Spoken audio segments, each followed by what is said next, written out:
unfamiliar forest, with its predatory and crawling animals, was not without fear. Adam chose a tall tree and stretched out on top of it. Alas, it was a hard and rough bed on top of a tall, dangerous tree on a dark, long night. But then, the rays of the sun made him feel so alien to himself from the night before that it seemed as if the night's terror was a false reality now long past.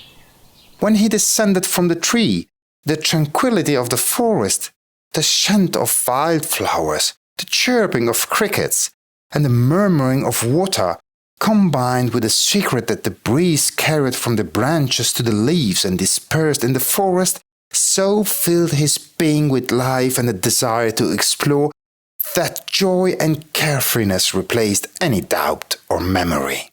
He exited the forest and took the road that led to distant places. It was a long dirt road, but at the end of it, beyond the horizon, where Adam couldn't see, absolute freedom awaited him. He walked for hours and hours. When he looked behind him, he had come a long way from his past. The sun had passed its zenith of midday. Adam said to himself, without reason, Eve must have had her lunch by now. This sudden thought surprised him. Then he laughed. He was hungry. Looking around, all he saw was silence and solitude. He moved forward until hunger gripped him hard. In the distance, he noticed a mill.